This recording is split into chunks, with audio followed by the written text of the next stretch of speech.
Hello, I am Eva Abramczyk, 89 years old, living in Hollywood, Florida, where I'm enjoying myself, and came here with my husband in '92. He suffered from Parkinson's disease, and he needed a warmer climate. Also, my mother was residing here. And I've been a widow now for a long time. And I was born in Germany and then raised in the city of Danzig, which was a free city at the time between the two world wars. And it was a wonderful place to live. We had great parks and beautiful surroundings. The beach was not very far. And life was wonderful.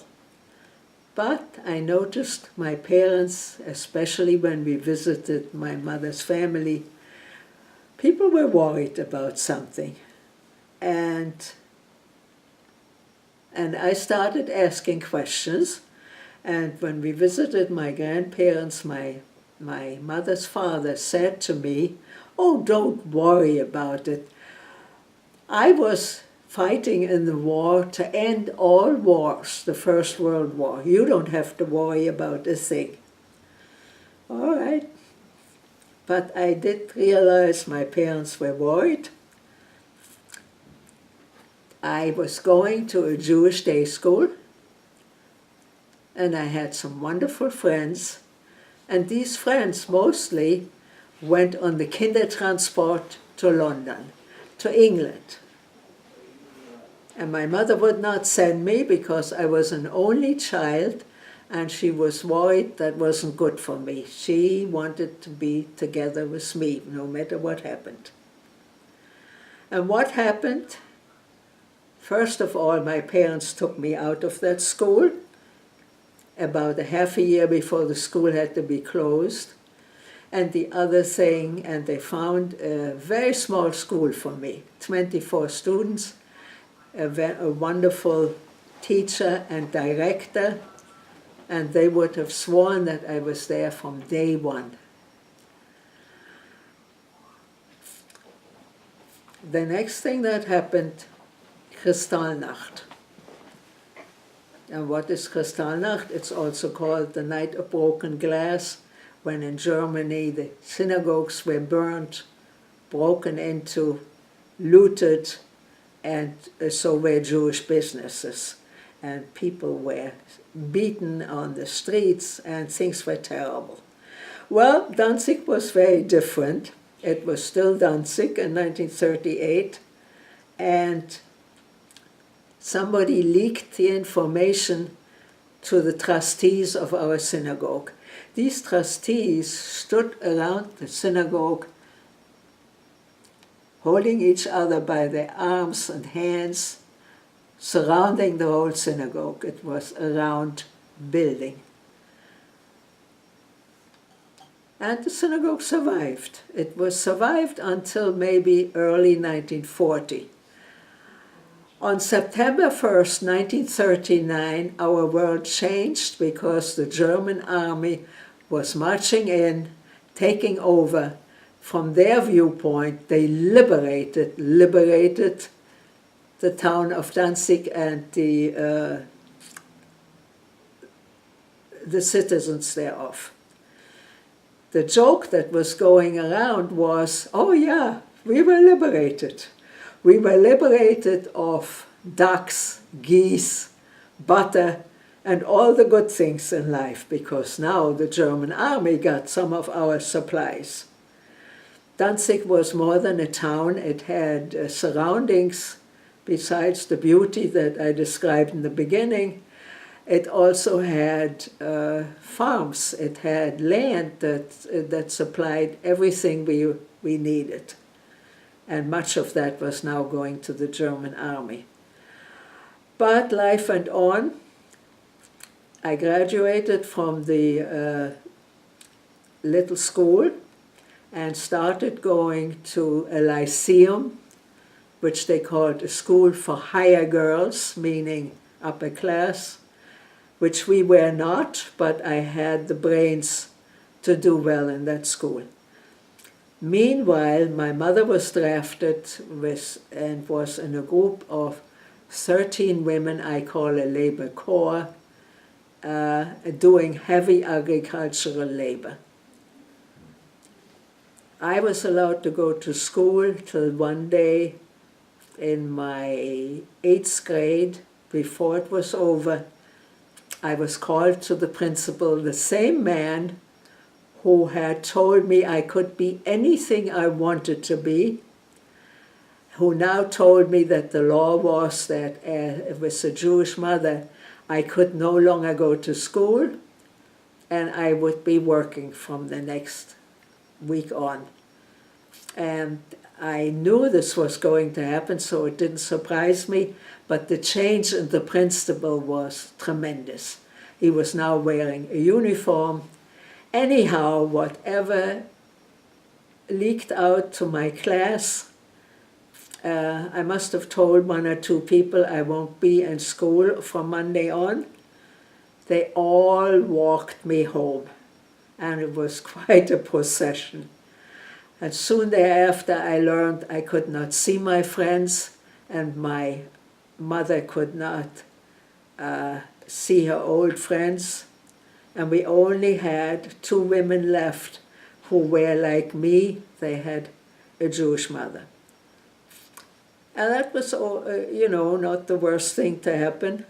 So we carried on, and some people didn't pay attention to that and did continue to see my mother.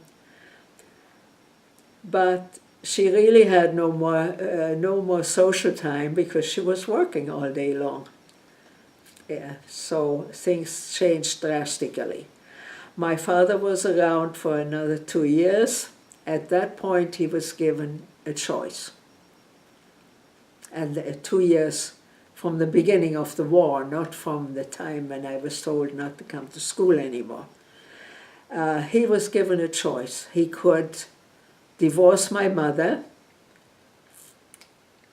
exposing her to the Nazis without any support, or what he could do was and if he did that, he could become one of the 3 directors in the elegant department store he was working in. But the other choice, if he didn't divorce her, he could go to a slave labor camp, which happened to be in France, and they ended up at the Atlantic Ocean in western France. The Germans built tremendous bunkers. It was more than that. They had new weapons, which they built near the Atlantic in order to hold off the British invasion, which they expected. And that whole area was enforced with battlements. The right word isn't coming to my mind, but I think you get the picture. And I believe he worked building these defenses. But what I forgot to tell you a little bit ago, the same trustees that had saved the synagogue for another 2-3 years had also sent the archives to Jerusalem. So when the Nazis looked for papers, who was a member in that synagogue, whose children were raised Jewish, what was going on with the people who were left in town, they couldn't find any documents. The other thing the trustees did was send all the valuable silver, and there's quite a bit of that in the synagogue. They sent that to New York to a Jewish museum. Later on, this museum made an exhibition, which unfortunately I didn't know about. But back to my life, I was very isolated because I did not feel that it's like the Stockholm syndrome. when you are a prisoner, you buy some of what you're being told. And that is how I felt isolated. I wasn't like my mother, and I wasn't like my father, and I wasn't like my Christian friends. So my own friends from the school had left for England. I had nobody who was exactly like me except two grown-ups, and I did not have anyone I could really talk to. I didn't want to burden my mother and father, and then of course my father was away, and my mother did not have much time with me either. And this was very difficult for me, so I felt very isolated. Also, as I walked the streets of Danzig, there was a family who was very jealous of my mother, and this woman had a pair of twins, and these two girls hated my guts, and if they met me, they would beat me, and there was nothing I could do. I didn't dare fight back or defend myself or look for help. I just had to take it and go home and then not talk about it. And that too was difficult.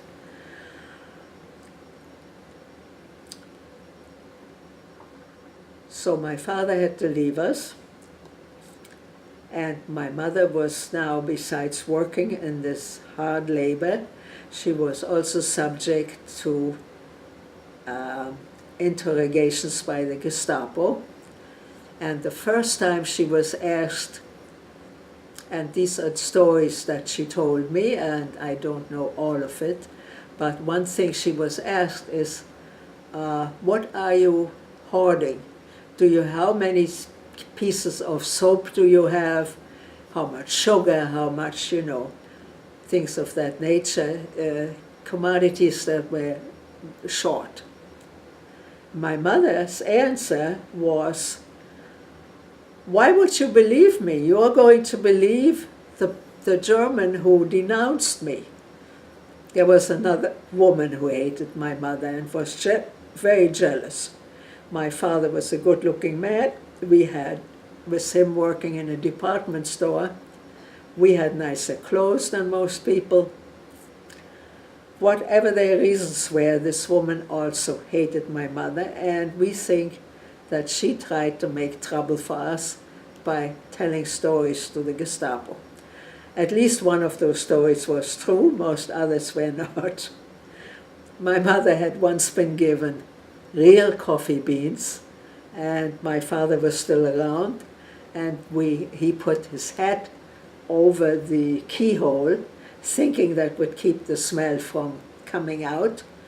And if you have green coffee beans, you have to roast them.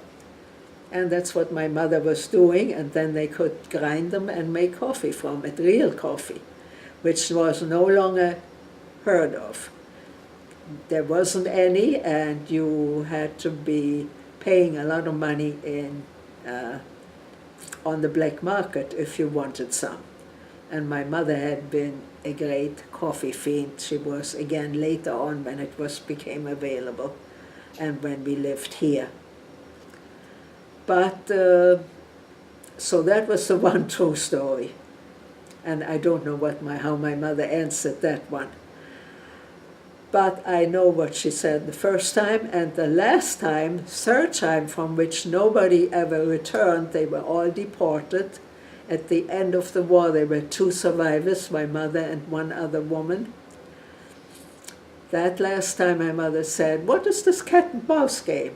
Why don't you send me away already?" And this little guy who was her Gestapo agent, she always saw the same one. His name was Schönfeld, which sounds kind of Jewish. He was dark-haired and not very tall. But he sat up straight and he said, "It's up to me who gets sent away and who gets to stay around." And that was the last time my mother saw him. So there were many incidents all around during the war and difficulties my father had left me with little packages for the black market. He had given me direct instructions which house to go to and to hand in a little package. What was in these packages? Buttons, zippers, things you need to finish a garment. What people did when they couldn't buy any clothes, they would take 3 old ones and make, or 2, and make 1 new garment out of it to look a little more up to date. And when they did that, they did not have the appropriate buttons and zippers and maybe yarn, and all of that was in these little packages. So he had left me with 1 or 2 of them, and I remember going to an unknown address, and I had a cold, which later got much worse, and I was unable to work for 2 or 3 days. But that day I went, because he had given me the exact time and date when to do this. And when you hand this over, they give you back a little food. They know somebody with a farm, and or whatever, they have some means to have some liverwurst, some kind of food.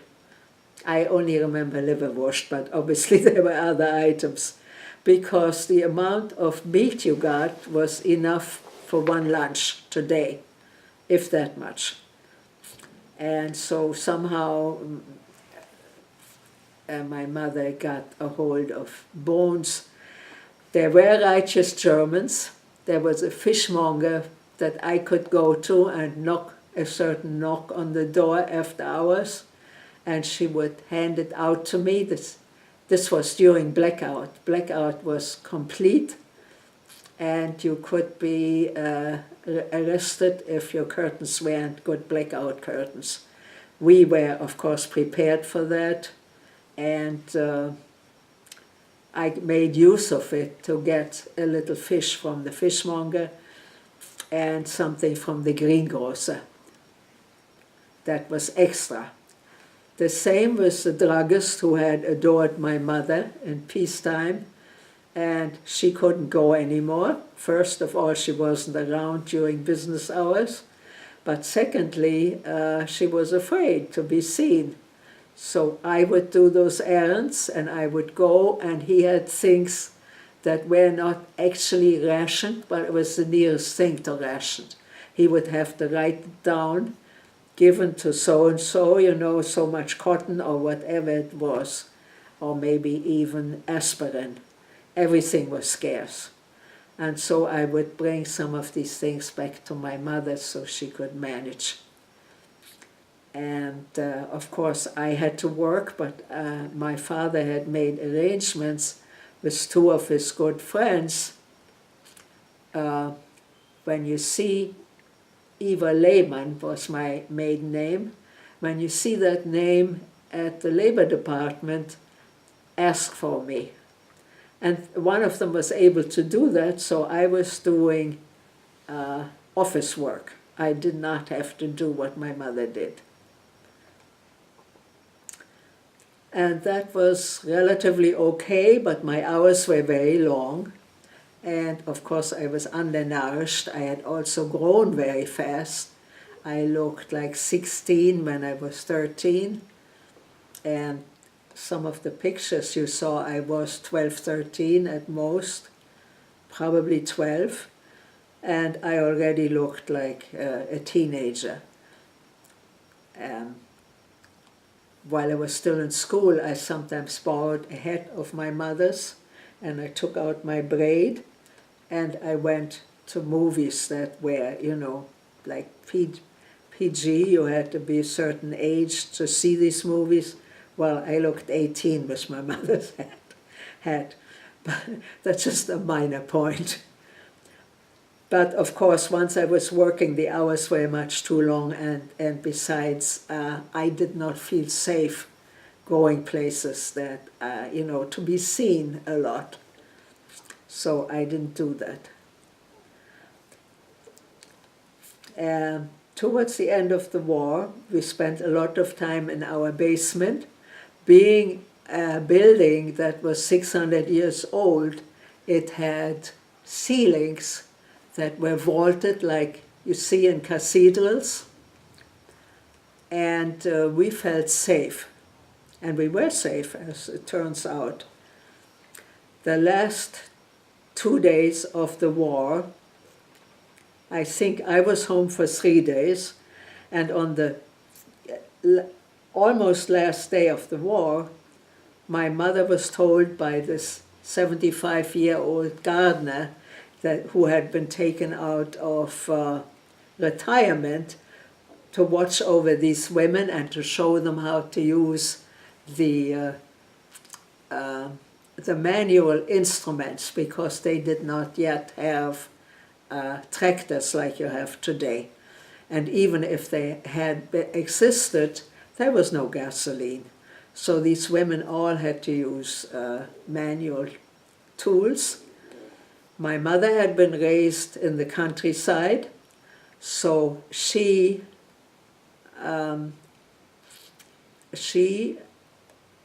was very good for the morale of the other women. She told them 2 things.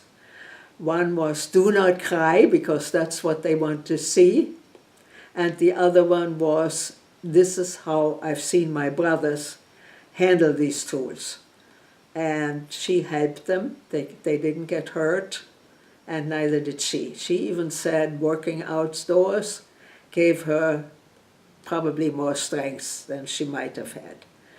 So she always tried to make the best out of things. So occasionally a Nazi came to visit, and he was the overseer.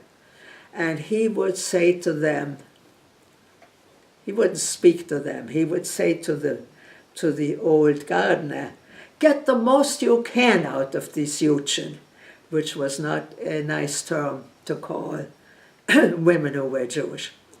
Oh, if it rains, don't let them stand under the canopy. It doesn't matter if they catch pneumonia, because of course the aim was to kill all of them.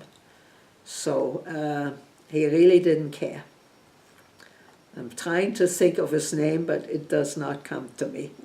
And there's a reason for that. He appears later in our story. So as one day before the end, because by now there were bombing raids by the Russians. There had been one during the whole war by the British, and fortunately I was out of town with my father, and my mother was not in the hospital, which they hit accidentally, fortunately. So the one British raid did very little damage. They did hit one small hospital. So what happened, this gardener said to my mother, I'm not coming in anymore. For the last few days, my mother, weeks, I would probably 2 weeks, my mother couldn't just walk to work, which she had to do about an hour away from where we were, but she had to jump into she had to go across a field or along the side of the field. She was now ready to jump into the ditch every time she heard the machine noise of a plane coming. She knew it wasn't a German plane, and what the Russians were doing by that time, they were flying low, and they had machine guns aboard, and they would strafe everything that moved, especially human beings. So she survived and didn't have to go in that very last day, and that was a good thing, because on that day she was the most able-bodied in our basement. We had a couch where we could take a rest because we spent night and day there. And I have to tell one quick episode before I take you to the last few hours. The day before, while part of Danzig was burning, a friend of mine was walking from school, whom I hadn't seen for close to a year, or maybe over a year.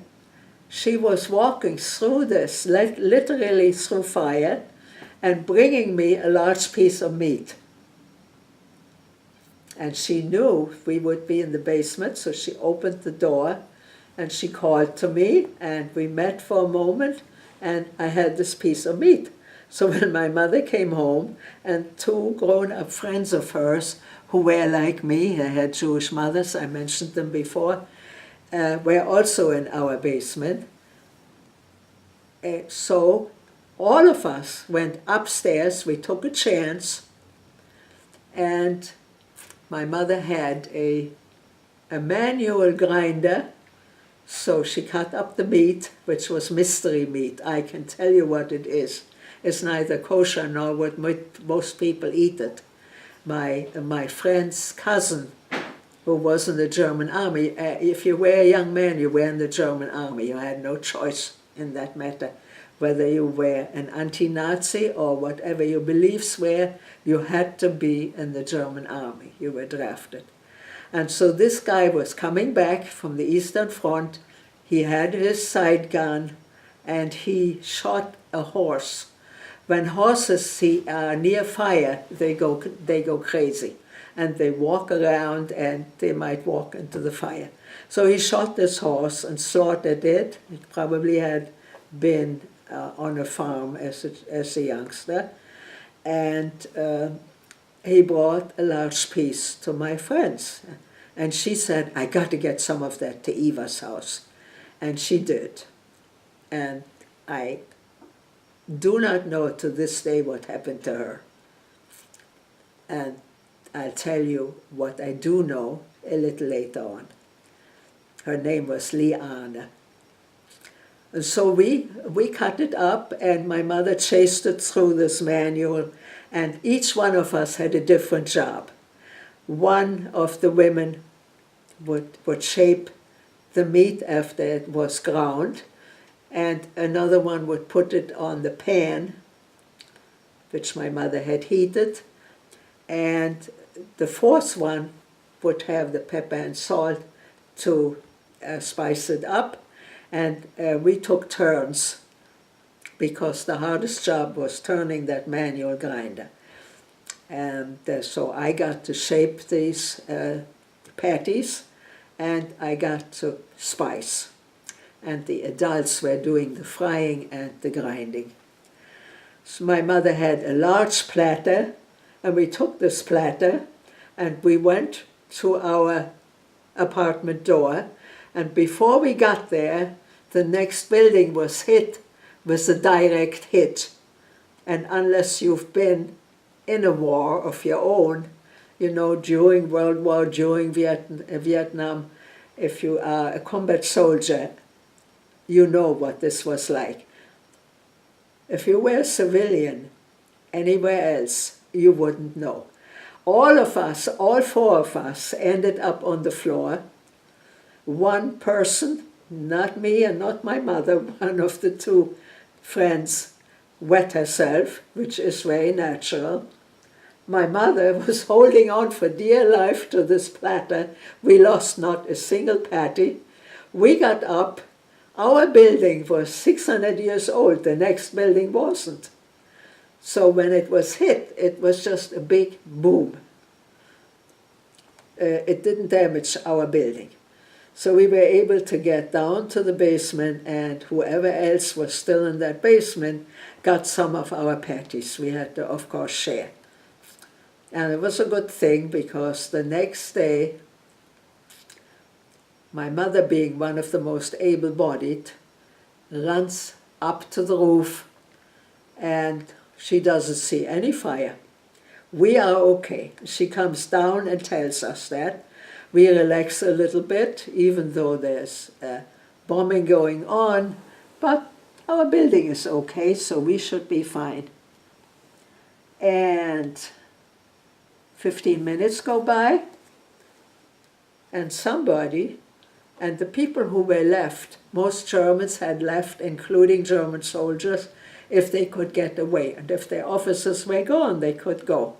So who was left among the army personnel were people from the 3 Baltic provinces, Estonians, and the 2 other Baltic, Latvians, and there's one more I can't think of at this moment. But from those 3 countries, they were there. Now, they had been taken over by Soviet Russia, and so they were very afraid of the Russian army coming in. But they were still around, and one of them had patrolled our roof and said, "You've got to come out. There's a fire already on the top story." And my mother and the 2 other adults psst, up the stairs. I am by now 15, and we have a little piece of kitchen furniture sitting there with some useful items. We have a half a loaf of bread and a bread knife, and I'm putting that in a very nice kitchen a tote bag made of leather, and I fill my winter coat pockets with little bits of food. I guess we had eaten the meat from the day before, but there were some other items, and I did that. My mother screaming, "Eva, Eva, come quickly." Well, we also had 2 sheets of linen, sheets, bed sheets, which had been broken into 2 because we needed 4 pieces. We were 4 women with hair. My winter coat had some fur on it. I remember that. And yeah, so it was a nice winter coat, and it was warm. This was very cold. It was late February, early March, and there had been a very cold winter. So, and there was still a little snow on the ground. So anyhow, what do I do with these sheets? There is a bucket of water with vinegar in it. I dunk it and I wring it out. That takes a minute or 2. And then I'm running upstairs. Why did we need these wet sheets? Because we now had to walk through fire. And if you've never seen a city on fire, it's the same as the direct hit. It's a spectacle, yes. And if you're a pyromaniac, you might enjoy it. But it's very dangerous. There are lots of cinders and embers flying around. We needed them so we would not catch fire. And the vinegar in the water helped against smoke inhalation. That's why I ran up with these. And we were together for a while, but pretty soon we were separated from the 2 friends. They had the half a loaf of bread and the nice tote bag, and we only had whatever was in my pockets, because there was no food for the next 2-3 days. So as I wrote in my outline for this talk, the Red Army had not had any furlough. They had not seen women for at least 4 years, and women became a desired commodity. I was 15. I wanted no part of that. My mother didn't want it for me or herself, but there really was chaos and terror in the city. So after one night where we had protection in a bunker, but the Germans had made a big mistake. We did not have the right, in that bunker we didn't have the right ventilation system. The one we needed was at the other end of town in another bunker. And of course, with all the chaos going on, that wasn't rectified.